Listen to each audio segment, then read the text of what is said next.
যুক্তরাষ্ট্র ইসরায়েলকে কি ধীরে ধীরে নিঃশেষ করে ফেলছে?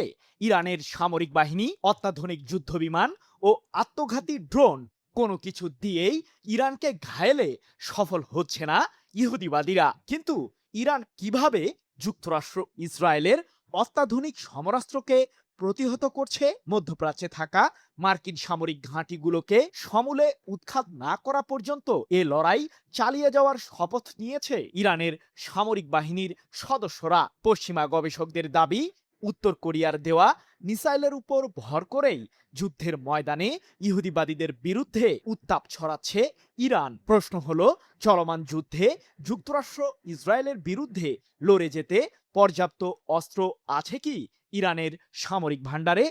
পুরো ইরানকে নিজেদের আয়ত্তে নেওয়ার এক অদ্ভুত ষড়যন্ত্র করেছিল যুক্তরাষ্ট্র ইসরায়েল। কিন্তু সে যাত্রায় কতটা সফল হতে পেরেছে ইহুদিবাদীরা, তা যুদ্ধের ময়দানের দিকে তাকালেই পরিষ্কার ধারণা পাওয়া যায়। ইরানের পারমাণবিক ও ক্ষেপণাস্ত্র কর্মসূচিকে ধ্বংস করার আপ্রাণ চেষ্টা চালিয়ে যাচ্ছে যুক্তরাষ্ট্র ইসরায়েলের সম্মিলিত সামরিক বাহিনী। আর ইহুদিবাদীদের এই হুমকি কেবলমাত্র রণক্ষেত্রের মধ্যেই সীমাবদ্ধ নেই। মার্কিন প্রেসিডেন্ট ডোনাল্ড ট্রাম্প কথার জোরেও ইরানকে ভয় দেখানোর পায়তারা চালিয়ে যাচ্ছে। যদিও আল্টিমেটামের উপর আল্টিমেটাম দিয়েও ইরানকে দমাতে ব্যর্থ হচ্ছেন ট্রাম্প। টালমাটাল এই পরিস্থিতির মাঝেই মার্কিন গোয়েন্দারা জানিয়েছে সবচেয়ে চাঞ্চল্যকর তথ্য। তুমুল যুদ্ধের মাঝেও এখনো টিকে আছে ইরানের 50% ব্যালিস্টিক মিসাইলের ভান্ডার, এমনটাই দাবি ট্রাম্পের গোয়েন্দাদের। আর এসব ক্ষেপণাস্ত্র দিয়েই ইহুদিবাদীদের ঘায়েলে সফল হচ্ছে তেহরান।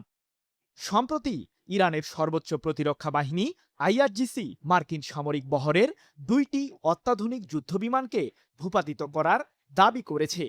F-15 ও A-10 মডেলের ওই যুদ্ধবিমান দুটির পাশাপাশি ইসরায়েলের হারমিস 900 মডেলের আত্মঘাতী ড্রোন এবং যুক্তরাষ্ট্রের MQ-9 ড্রোনও রয়েছে।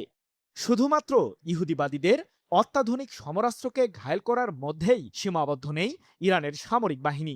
সেই সাথে মধ্যপ্রাচ্য জুড়ে থাকা মার্কিন সামরিক ঘাঁটিগুলোর বিরুদ্ধেও প্রতিরোধ বলয় গড়ে তুলেছে তেহরান। এছাড়াও ইরানকে দমাতে আসা যুক্তরাষ্ট্রের বিমানবাহী রণতরী ইউএসএস আব্রাহাম লিঙ্কনকে পারস্য উপসাগরীয় অঞ্চল থেকে রীতিমতো তাড়িয়ে দিয়েছে আইআরজিসি। যদিও ইরানের শক্তির বিষয়টি টের পেয়ে এরই মাঝে দেশটির সাথে শান্তি চুক্তি করার প্রস্তাব দিয়েছেন মার্কিন প্রেসিডেন্ট ট্রাম্প। কিন্তু চলমান আগ্রাসনের মধ্যে ইহুদিবাদীদের সাথে কোনো ধরনের আপোষে যেতে রাজি নয় তেহরান। প্রশ্ন হলো, ইরানের সামরিক শক্তির মূল ভিত্তিটা আসলে কি? উপসাগরীয় অঞ্চলের দেশগুলোতে থাকা যুক্তরাষ্ট্রের সামরিক স্থাপনা ও ইসরায়েলকে কাঁপিয়ে তুলতে ইরান যে মিসাইলগুলো ছুড়ছে তার বেশিরভাগই উত্তর কোরিয়ার তৈরি বলে দাবি পশ্চিমা বিশ্লেষকদের। এমনকি যুদ্ধের ময়দানে ব্যবহৃত ইরানের মিসাইলগুলোর প্রযুক্তি নিয়েও প্রশ্ন তুলেছে পশ্চিমারা। কারণ এই ক্ষেপণাস্ত্রগুলোতে থাকা QIAM সিস্টেমটি উত্তর কোরিয়ার তৈরি।